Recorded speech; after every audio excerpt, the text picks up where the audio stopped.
It's a Red Kingdom Friday morning, and we have to react to the Rashee Rice news. Also, we debate about left tackles and who the next young star, KC, decides to pay. Stay tuned for all that and more on Gridiron Gambit. Welcome, Chiefs Kingdom. Thanks for tuning in to this Red Kingdom Media production, bringing you raw, authentic Chiefs coverage. Make sure to like and subscribe to stay up to date on your team. Now sit back and enjoy the show.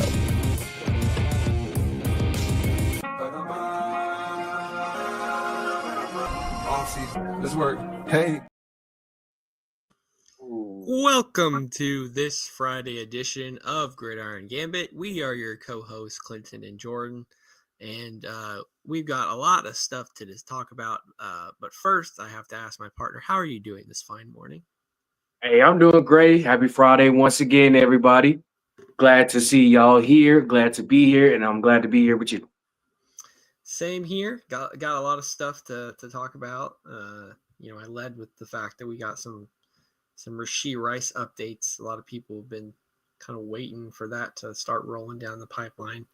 But before we can officially get into that topic, you and I discussed before the show that we have to start with a little Trey Smith mini reaction because just last week we said and talked about Trey Smith and whether or not this deadline deal would get done and how we said it's possible. Didn't seem like it was really in the cards, but a Cinderella midnight deal could be in the works. And then bing, bang, boom, Tuesday's edition. You already got 20 minutes of Trey Smith reaction.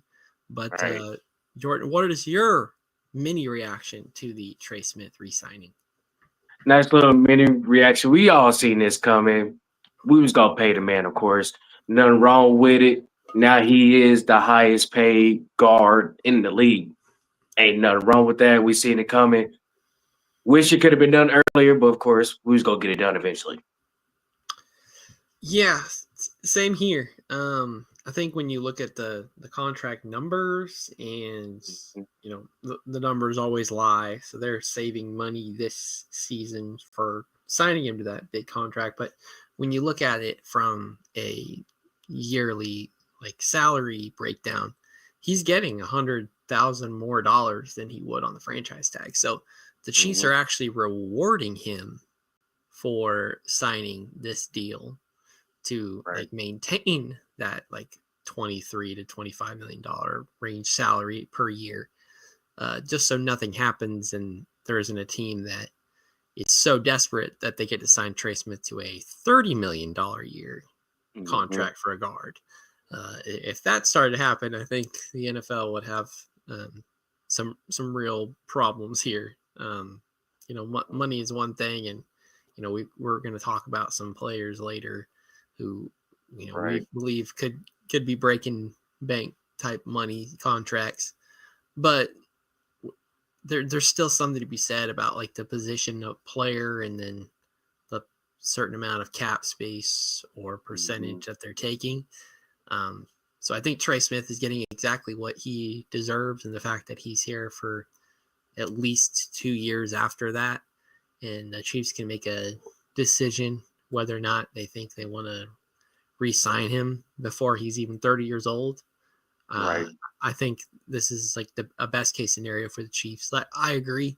It would have been cool to kind of have this worked out by or around draft time, but this is the dead period for NFL news, which is perfect time for contract extensions. We saw a bunch of that throughout the NFL last week amongst several teams. So evidently this is just the perfect time of year where all of the owners start to get happy with their checkbooks and are willing to dish out the type of money that NFL fans hope to be able to spend at some point.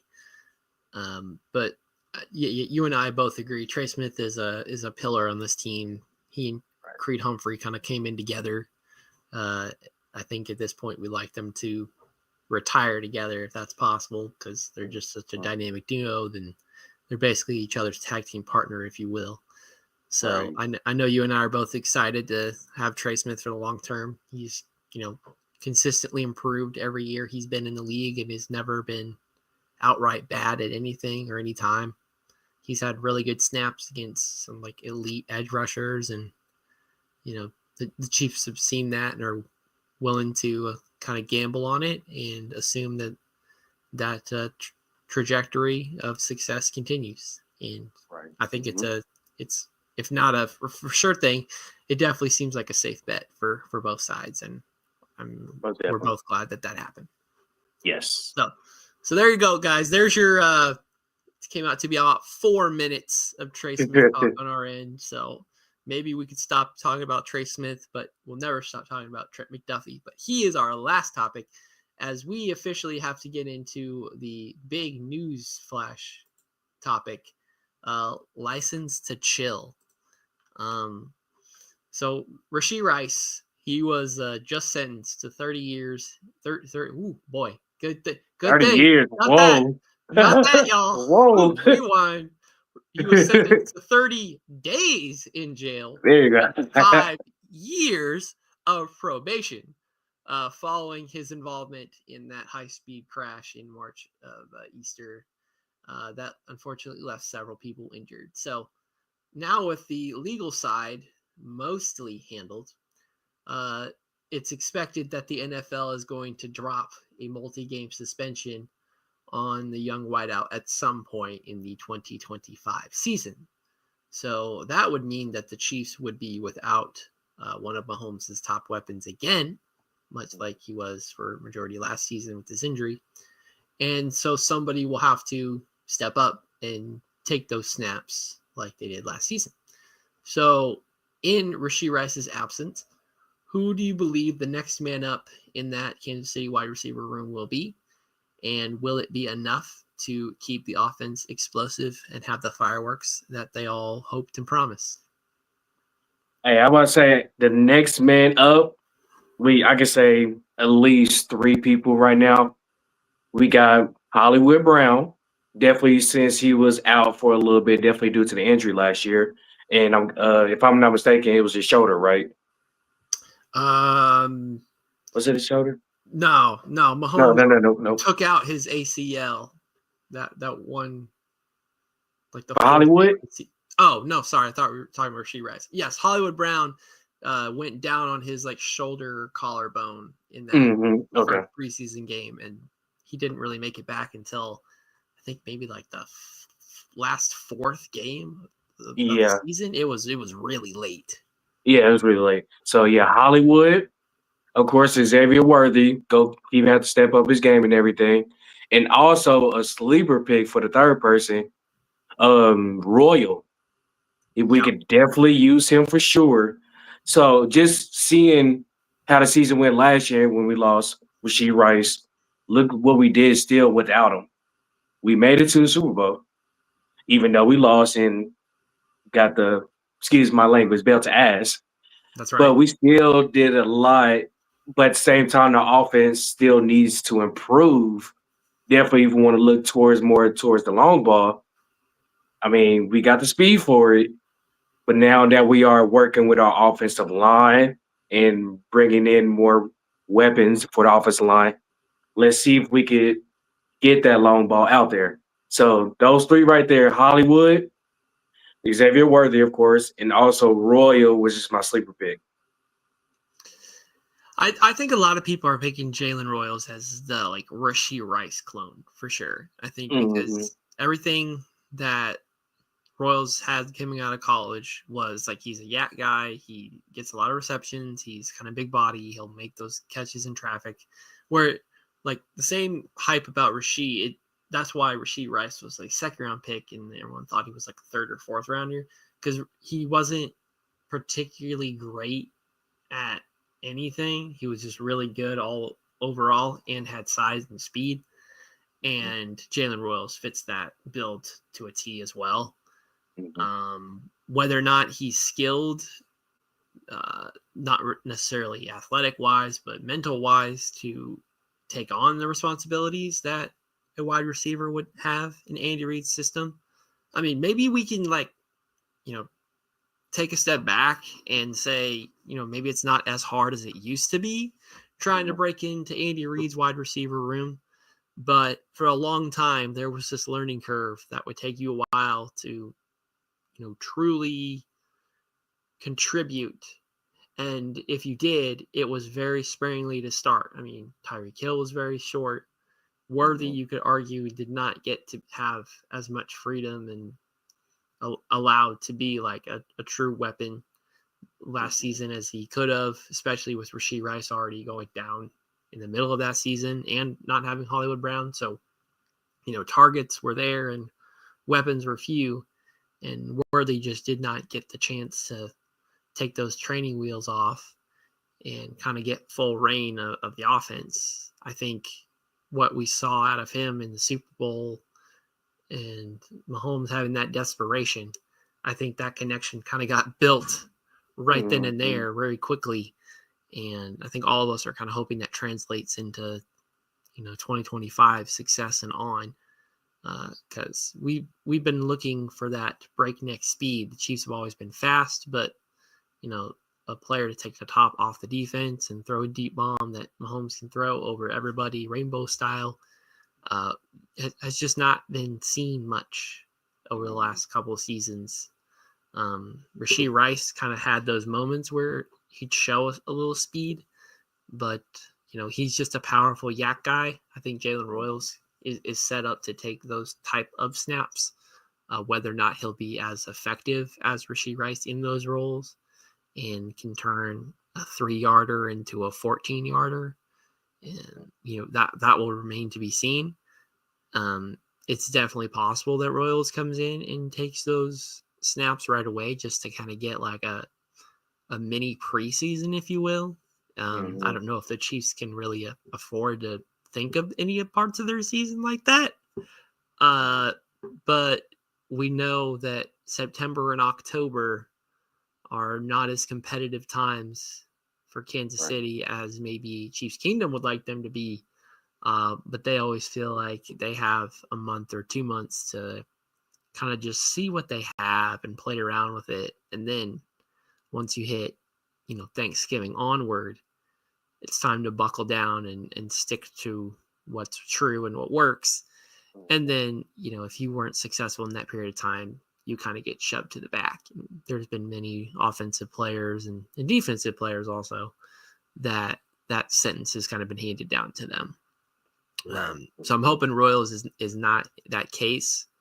But if you have Rice back in the fold, it seems kind of redundant in your mind to have Rashee and Jalen Royals on the field at the same time if they're both good at the same things.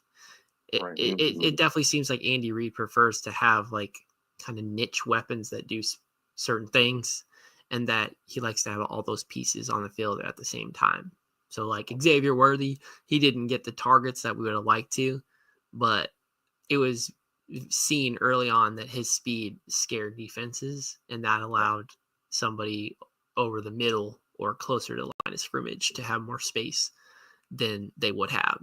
So, I think if Xavier Worthy isn't ultimately the one who gets to step up, then like you said, Hollywood Brown is like the most obvious because he had more of his season cut short, and we only got to see that little taste of once the postseason rolled around, but it never truly felt like Brown got his feet underneath him again.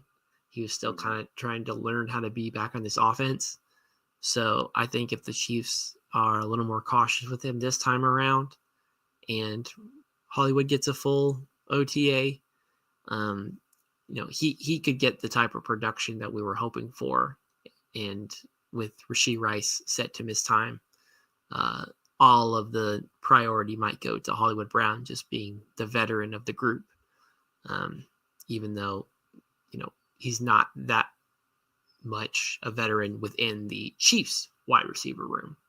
It's a very young room, or a room with not that much experience. Rashee Rice is the most experienced, and he's had one full season and a couple games under him as like his success with us. So this is definitely an interesting development. I think the Chiefs kind of knew Rashee Rice punishment was coming, but the fact that it lingered through all last year, and Rashee got hurt, so we didn't get to see him all that much. So it feels like the Chiefs are like, hey, we don't want that long of a suspension. We already went without our guy, even though it wasn't because of legal circumstances. It was for medical circumstances, but you still feel slighted and you still want karma to go your way or whatever.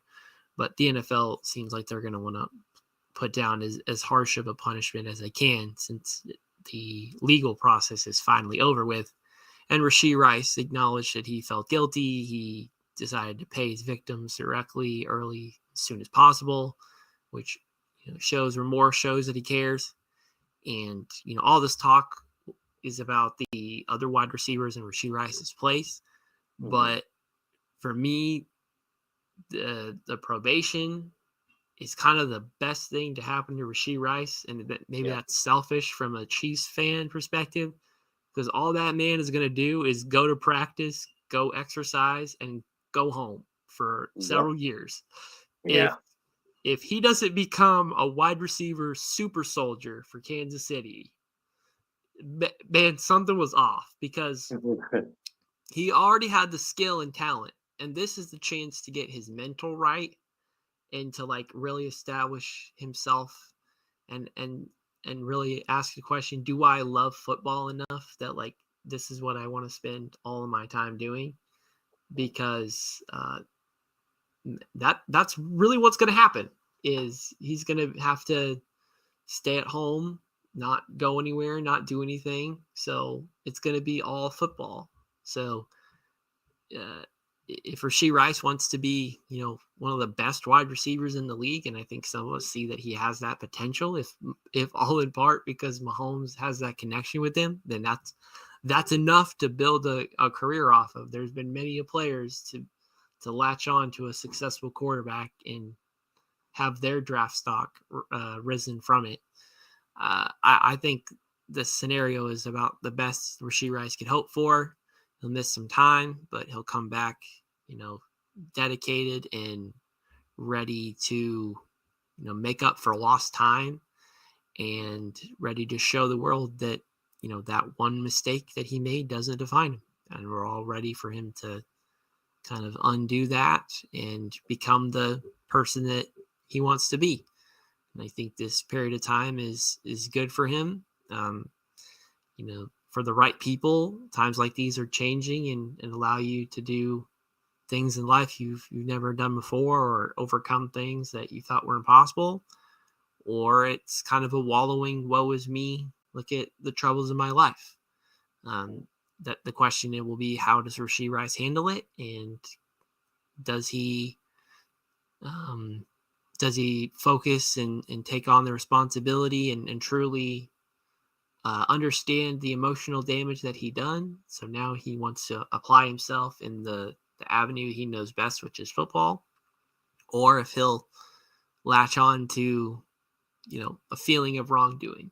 From what I've seen, it doesn't seem like Rashee is that type of person. So that's why I'm saying I think this period of time will be growing for him. And, we may have the Avengers as number 4 as a wide receiver, because he's just in training mode and nothing else but that.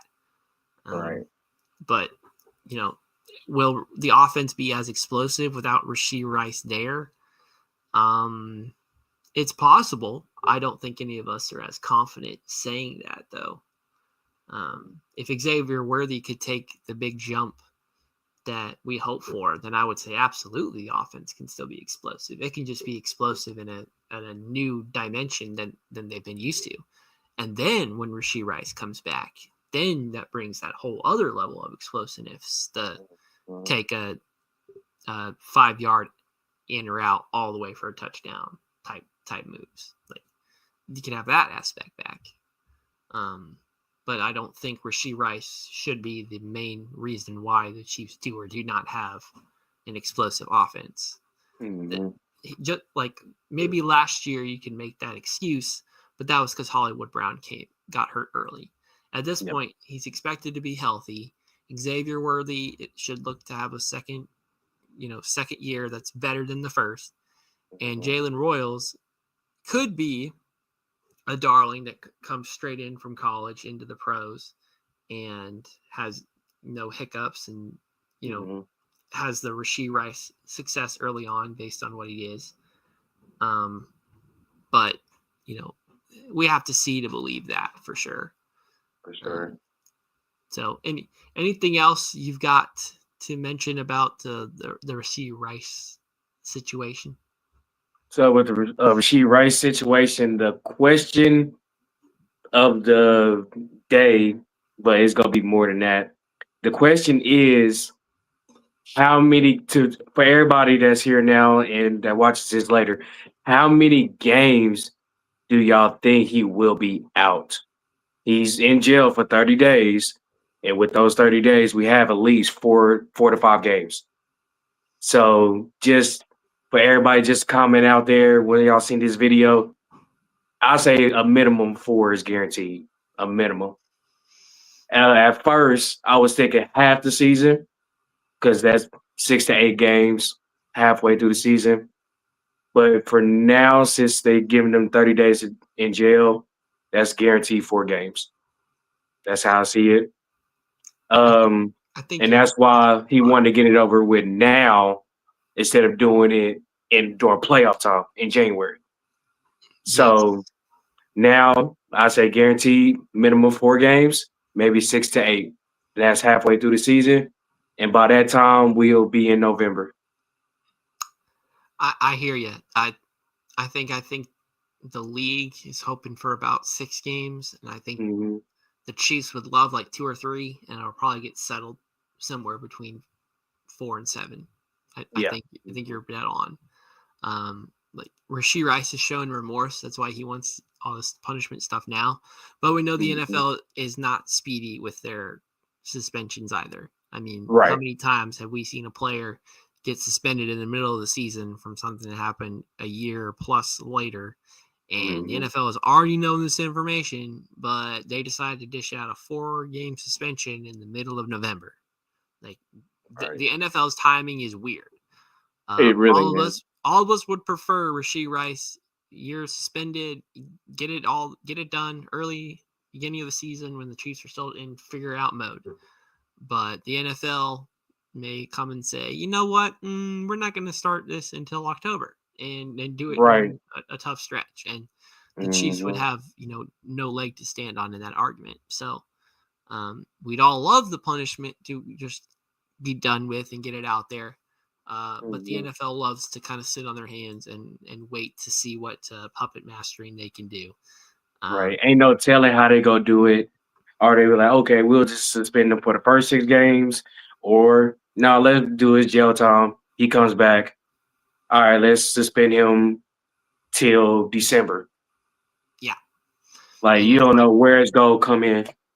And Rashee might not even serve any of his jail time until next offseason. It might be like March, and then it's like Rashee Rice officially reports to jail for his 30-day sentence or whatever. So, the news of this is coming out, but we're definitely not going to be done talking about it because more details will come out, and we have to react to that news and that news and that news. And I think that's just what's been not depressing, but just kind of upsetting about everything. It's like one costly mistake. Now it feels like we're billboarding. Oh, look at Rashee Rice. Look at all he did. Look at the terrible stuff. You think he's bad, blah, blah, blah. But we don't think that way at all. It's just, it's a victim of the media cycle. We got to react to what's out there. We have to say what's out there and give you the news. So it doesn't mean the news is always pretty and enjoyable. We try to. We make sure that it's not 100% just down in the dumps and people did crappy things. But it's important to bring it up because, it is news. So we won't belabor on Rashee Rice any longer. So we're going to move on to our next topic. But before we do that, make sure to like and subscribe. Follow us on all our social media platforms at Red Kingdom Media.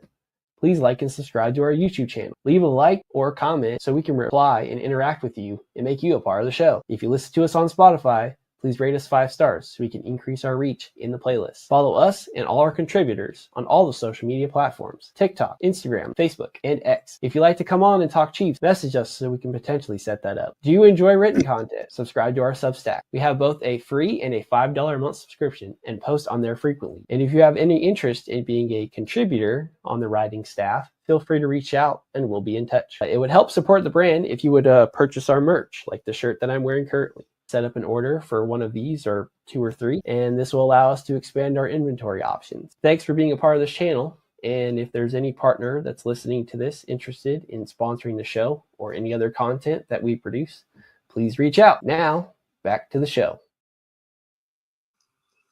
Moving on to our second topic, we are going with blind faith. Mm-hmm. So protecting Patrick Mahomes is always priority number 1. And right now, there is a heated battle brewing for the starting left tackle job. First-round rookie Josh Simmons brings serious upside, but also comes with questions about his durability and the learning curve of the NFL. Meanwhile, veteran Jaylon Moore has more reps in the league and could be a steady presence early on. Should the Chiefs start the season with the veteran Jaylon Moore protecting Patrick Mahomes' blindside, or do they roll the dice on rookie Josh Simmons for him to start right away? The best bet is to go ahead and start that veteran, Mr. Moore himself. Go ahead and just get the ball rolling. Let Josh Simmons see how the offense rolls, see how things go. Because we go see him, of course, start for preseason just to get his foot in the water. But most likely, once that first game comes around, they go ahead and start Jaylon Moore for sure. No hesitation. It's definitely just like how we did last year, even though we basically just kind of threw away Moore's. But at the same time, we just go ahead and swap back and forth, which will be a good idea, just so both of them could get the reps and get the feeling of how our offense rolls. You know, I definitely see your logic. I definitely understand why starting a rookie left tackle seems scary, because the Chiefs just tried to do it last season. They gave it 2 games, didn't like what their results, and never went with it again. Yeah. So I understand why there may be some of us out there a little apprehensive about letting Josh Simmons outright take the left tackle job early and see what he can do.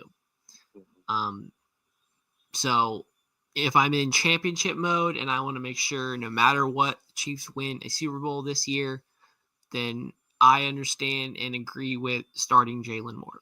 I get it. You paid him money, so you feel like not indebted, but it almost seems like the right thing to do. It's right there in front of them. But the Chiefs have also signed offensive linemen in free agency and then drafted a player a la Creed Humphrey and Trey Smith, put them there, right there in training camp, and never move them again. So I would say this conversation needs to be addressed in like 3 weeks, because if Josh Simmons is constantly getting lined up in the ones, I mean, it's not a roll of the dice anymore. The Chiefs are as confident about it as some of us have had speaking about it. So it wouldn't be a blind faith anymore. The Chiefs knew what they had, liked what they saw. They wanted Josh Simmons the entire time during the draft process and are thrilled to have him land here. I mean, you just listen and watch kind of Josh Simmons and the stuff that he's done. You can tell that's what they wanted Kingsley. Like all the things about Josh Simmons, that's what they wanted out of Kingsley. And you can't force traits out of people. You have to find the people that have the traits. And to me, Josh Simmons right away has kind of flashed that personality and the characteristics that you feel like you need to be a blindside protector in the NFL. Yeah. So by the end of the season, I would love to see Josh Simmons kind of take that reign over again. And so I'm not even saying Josh Simmons has to outright win and be a left tackle. if Josh Simmons plays a lot this season and it's in a spot role as a guard when there's an injury, or Jawan Taylor, you're not looking so good this week. You need to prove yourself 1 week. So we're gonna let's see if Josh Simmons can take your spot for a game or two and see what happens. See how that works. Or Jaylon Moore gets injured because left tackle was a revolving door last year. So if you're going to get hurt on our offensive line, it tends to be the tackle. So if Jaylon Moore's a starter, you still need a really good backup behind him. And Josh Simmons, at the very least, looks like a really good 6th offensive lineman or swing tackle or backup tackle. So to have Josh Simmons on the bench wouldn't be a terrible thing. Mm-hmm. But I understand most of the concern comes with the Jaylon Moore and the contract sitting on the bench, not doing anything. Right. So I get it. When you spend that type of money, you need to see what your investment looks like. But the Chiefs also spent an investment in their first round pick to be a tackle. So the Chiefs don't absolutely love spending their first pick or two on a player that won't actually contribute on the team. They've done it, but the adage is if you pick that player first, they need to be like number 1 on snaps for all your rookies because that was the most valuable rookie you chose. But if you let Josh Simmons sit on the bench, I don't know how much you're really getting out of your first round pick in 2025. But if we're all being honest, Josh Simmons is not a 2025 draft pick. I mean, he is, for all intents and purposes, a 2026 and beyond draft pick. Because Jaylon Moore isn't a for sure thing after this year, and that was the thought during his free agency period. I mean, they signed him. It's a semi-big money, but it's not a several-year deal, and they can get out of him if they needed to.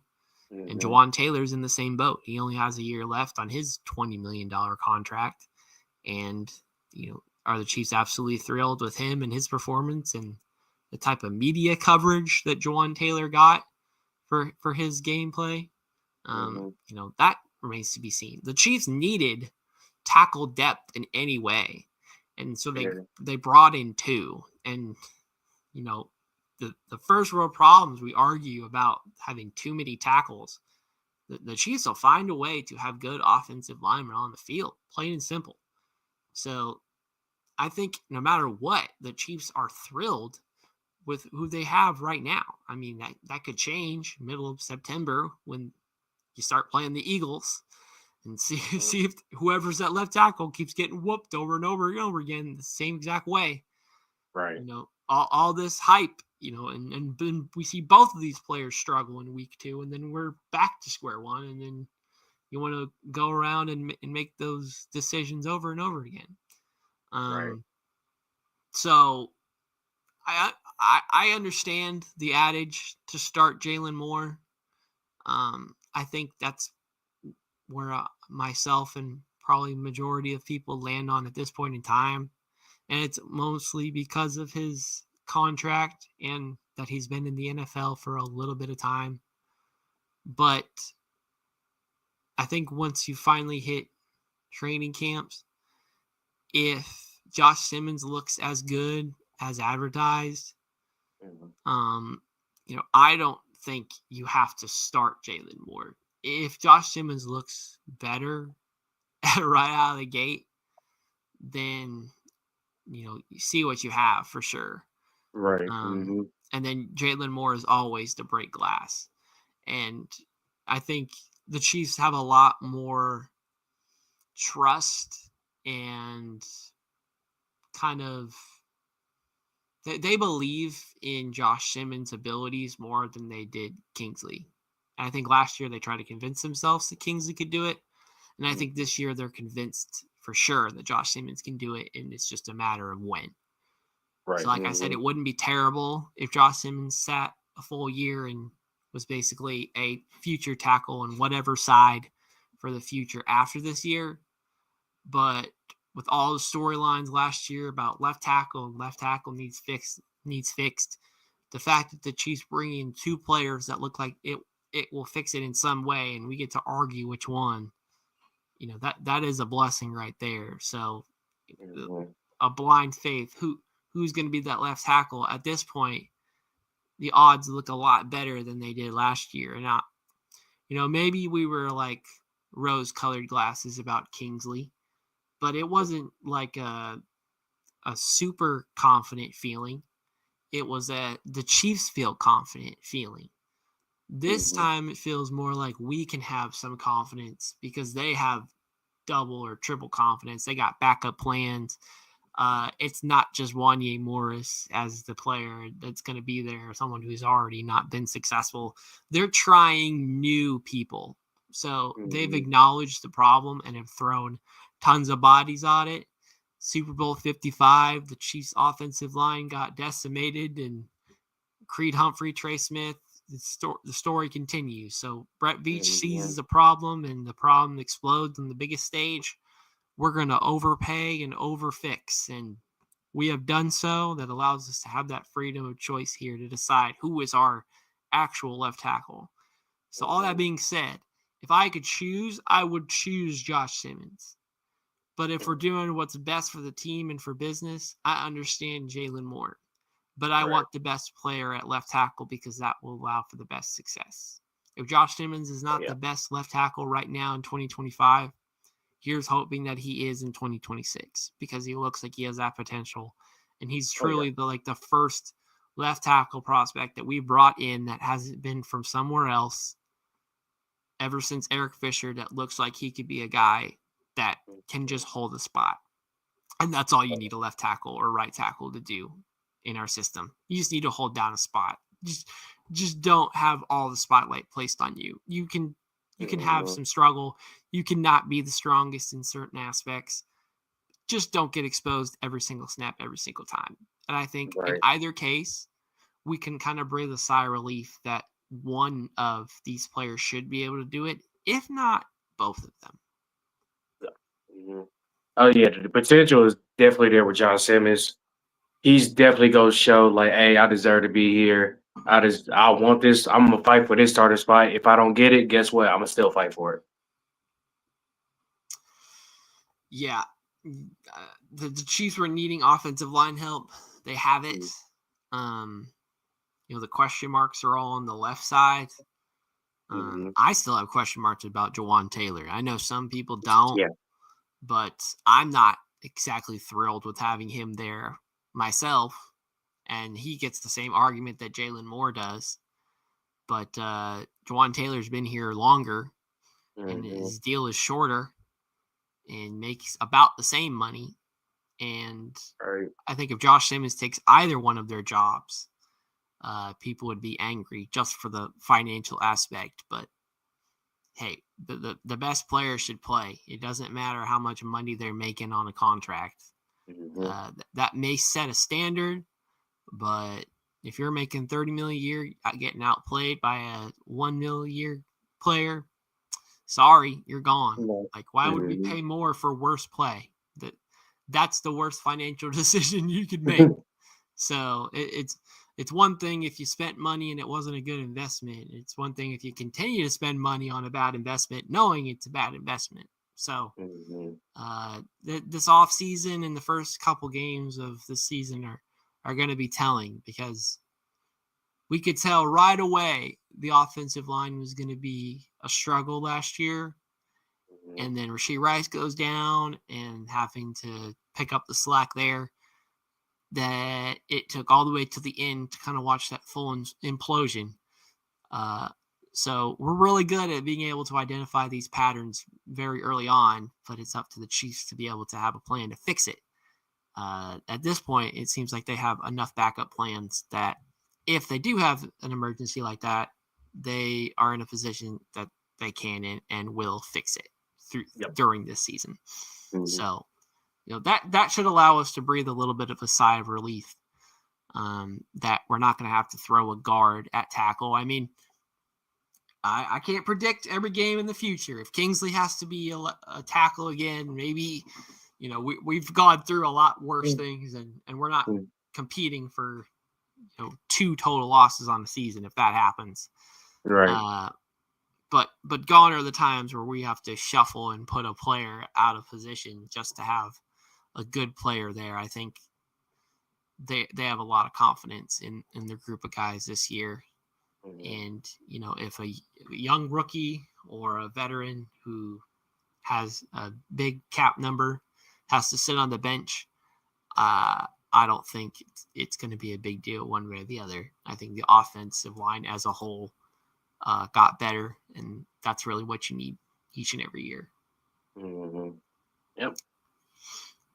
Anything else you'd like to mention about Jaylon Moore or Josh Simmons? No, not really, even though we love talking about the offensive line. I swear we've been talking about them for like the last month. I love those offensive linemen. Definitely me used to be a center growing up. But hey, we on the deadline right now. We got to see how things go. How y'all gonna play it, Chiefs? Good point. But the reason we keep talking about offensive line is because that was our biggest struggle, and that's what imploded on us. So when something's the biggest problem, we just need to talk about it over and over again until someone fixes it.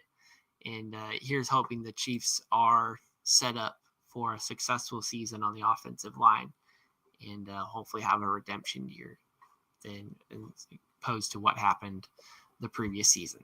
Right. And with that brings us to our final topic, which is Duff Money. Duff Money. So, after locking up Trey Smith earlier this week, the Chiefs may be turning their attention to another core piece of their young roster, hopefully cornerback Trent McDuffie. There is a report from, our guy Ricky that he thinks George Karlaftis might be the next guy up this summer. But Trent McDuffie, the former first rounder, has quietly become one of the best slot corners in football, arguably one of the best corners, and has become a major part of the Chiefs' top 5 defense. Should the Chiefs officially lock Trent McDuffie in with a long-term extension this offseason, or do you believe they will wait another year and risk the price tag going up? To be honest, I wouldn't be mad if they took the risk. I mean, hey, the George Karlaftis don't sound too bad, but I mean, hey, we definitely are looking for corners. I mean, I will go ahead and tag them up just in case we do go out there and look for help in the corner position. And you never know, bring in somebody that's low key a sleeper pickup. You never know. I don't mind the tag, but at the same time, go ahead and pay that man the money. He deserves it. Yeah. I think the same argument about Trent McDuffie is the same one we were arguing about for Trey Smith. The longer you wait, the more expensive it's going to be. Right. And, the fact, first rounder, you make a little more than a sixth rounder, obviously. Like Trey Smith was set to make like 12 times what his total contract put together was over 4 years. He's going to make that each and every year of his career now. So that was make things right by him and pay that man his money. Right. Because he is, if not the best guard, in consideration for a top 5. I think at this point, Trent McDuffie, he can slowly get into that conversation. I will say, the one caveat to that, there is still this collection of people that believe that if you are not the Sauce Gardner type of cornerback, the big money should not come your way. Right. I don't think we agree with that adage. I think the Chiefs don't agree with that because, arguably Brett Veach and Dave Merritt and Steve Spagnuolo were kind of on that thinking. They would get guys that are big and bulky and also fast, the bump and run, L'Jarius Sneed, Travarius Ward type quarterbacks. Those were the guys that they would get. The joke, if you get a quarterback that's from the South and plays man corner, man defense, he'll probably be really good in our system. And Right. to some extent, that's true. Sometimes it's a stereotype, but that's kind of the preference. But then Trent McDuffie is the outlier. When you get a good cornerback, especially one that plays nickel, he's kind of feisty. They call him a gremlin. He gets his hands in there. He's an annoyance. Lamar Chase is not a fan of facing Trent McDuffie. We saw that last season. 15-yard penalty just because Trent McDuffie held him down. Tyreek Hill comes in here in the bitter cold. Trent McDuffie shuts him down. So we've seen McDuffie. He's proven himself, and he's proven himself to the coaching staff and the team. What was the old adage? Brett Veach doesn't draft quarterbacks, especially not in the first round. Brett Veach doesn't do this. Well, Trent McDuffie was like the third best cornerback in his class that year. Yeah, we'll take that talent. We're not advert to talent, even if it doesn't look exactly how we'd like it.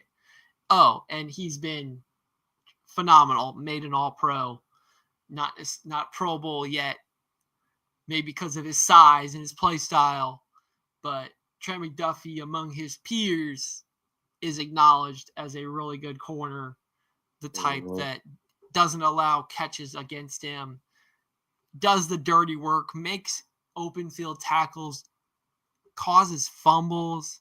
I mean, Trent McDuffie is this unicorn of a cornerback. The ones that aren't just the tall man-eating cornerbacks like Sauce Gardner and Derek Stingley and those guys that got picked ahead of him.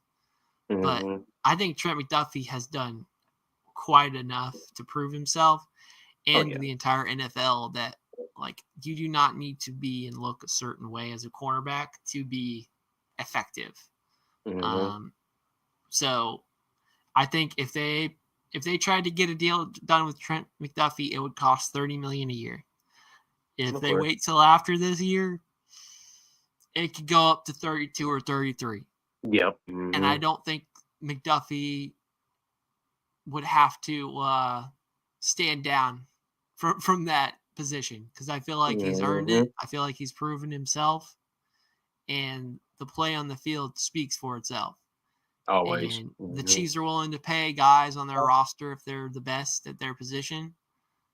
And I think they were hoping for a guy. Like, we thought L'Jarius Sneed was going to be the guy. Charvarius Ward looked like he was going to be the guy. But I really do feel like Trent McDuffie is the guy. I don't feel like Brett Veach and Clark Hunt are scared away from the $30 million a year number for a cornerback if they're top of the market. I don't think Trent McDuffie has to claim that he shouldn't make, within the top 5 range of young cornerback contracts. So at this point, it's about making something work well for the both of them. The Chiefs were able to do it with Trey Smith. It just took a while. So that'll be the question about McDuffie. I threw George Karlaftis in because the rumors is that he may be up first. And I think the reason why is because the Chiefs are still willing to pay him, a certain amount of money. But even George Karlaftis is willing to admit that he doesn't need to be, top 5 or up there at the very, very top for edge rushers. So, I would say he's there to ball out. So I think like $20 million a year. Like, I might even be like, George Karlaftis, $20 million a year. And I like the player. I like his play style. But like $20 million, like we're in the Frank Clark conversation again. And it was like, we love Frank Clark for what he did and in the postseason and stuff. But if you just said you're paying a $20 million edge rusher and he's not even getting 10 sacks, you're like, that seems like a bad financial move. So, but, forgiving numbers and saying salary cap goes up. So 20 million is actually 14 million a year in so-and-so year money. You'd be like, okay, I can understand that. A young guy that's expected to get like as good or be a little better. I mean, he'll definitely make more than Mike Dana, but like, that type of contract, it doesn't seem like I'm getting Myles Garrett at the top of the market money. It's I'm getting someone approaching that's hopefully still going to get better and better. But the combination of Karlaftis and Chris Jones together for that money is like Mm-hmm. what is worth all the money. The You could dynamic argue, duo. if you could argue Karlaftis shouldn't get full 20, but if it's 20 plus Chris Jones' salary put together, both of that money for both of them, then you can kind of start making sense and say those are the leaders on your defensive line, your leaders of the secondary, leaders of your linebacking core, blah, blah, blah, blah. That leadership in some capacity. Trent McDuffie at this point is either one of the oldest defensive backs on our team or like the oldest. And I think he's ready to take the ownership role on. And because he is, and because the Chiefs really don't have anybody, a higher veteran than Trent McDuffie. I mean, there's guys that have been on the field the same amount of time or like a year earlier than McDuffie. But in terms of play and leadership-wise, Trent McDuffie is ready to take that secondary leadership. And if he is, then he's definitely getting paid and he's definitely staying on. I don't necessarily have the same confidence in George Karlaftis doing that, but George is a player the Chiefs are confident enough in that he will do exactly what they tell him to do. And that's good enough for the Chiefs defense a lot of the times, is just do what we tell you to do. Whether or not you're going to flash this game or not is irrelevant because the defense as a whole eats. But McDuffie is that unicorn where he eats even if the defense isn't set to give him. Like a screen pass goes McDuffie's way, but he's forcing a fumble, and the Chiefs are taking it, all the way to the house for a touchdown. What's good, Dale? What's up, Dale? Popping in for the very last bit of our show. But McDuffie, he should get that money for sure. And the longer we wait, the more expensive it'll be. So we would always say, pay him early and often. But the Chiefs have also had that like bad taste in their mouth of like re-signing a player and then that player gets hurt or something like that. And then they're never the same. And then you're wasting the money. It hasn't really happened in the Reed Veach regime, but it has happened with Andy Reid being here. So Clark Hunt probably is a little apprehensive about how much money to spend for certain players. But I feel like Trent McDuffie has proven himself as a player deserving of a $30 million a year. And now it's just up to the Chiefs how long from now they want to wait for that to officially be on their books. But it's not a matter of if, it's a matter of when, because McDuffie is that type of player. He's earned the accolades. He's on a championship level team, and he's one of the main contributors on it. So, I don't know what else McDuffie has to do or prove. I think, like I said, this year he can prove it by being like the uttermost leadership in the secondary. And if the secondary gets even better, or at least, stays as good as they have been, then, I don't know how you could argue against it at that point. And if it just feels like every 2 weeks that goes by, there's McDuffie. He just got an extra $100,000. He's that good. The money will show up somewhere. Right. Hey, I'm looking forward to it. Like right now, we got time to debate on how we go do things. The man go get his money regardless. Ain't no problem with it. Ain't no hesitation. The man go get his money. So either or it's a win-win. Like we talked about with Trey Smith, it's a win-win. We know we go get him, but at the same time, will it be worth spending more money for him?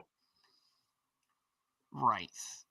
So the faster you can agree to pay that money, the easier it will feel. But, they also have these cadence of you're on your rookie contract for these amount of years. And then after that is when we'll entertain that conversation of, what's your extension after? And the Chiefs always love, nope, you're going to get your 5th-year option money, the exact amount of money you would get for your 5th-year option. We're not going to give you any more than that.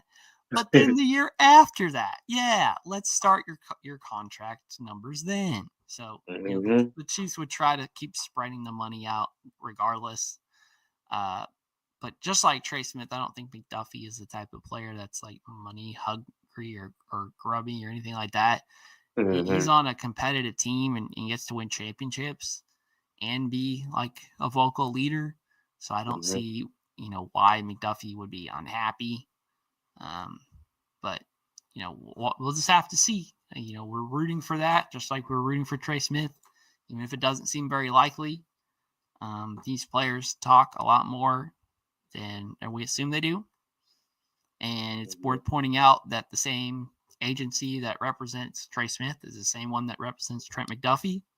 Mm-hmm. So, already having a good relationship with agents at an agency can carry over to another business decision and another. So, who's to say something doesn't get done?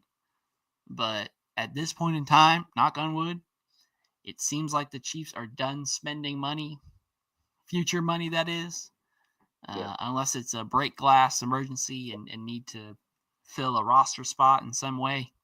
Mm-hmm. It feels like they've kind of done their spending for right now and are ready to see what those investments bring them this season. Oh, yeah. Anything else you want to mention about contracts, McDuffie, Karlaftis, the works? Oh, time is ticking. We'll see how it goes. I'm just ready for the 2025 season and see that man McDuffie strap him up. I'm ready for it.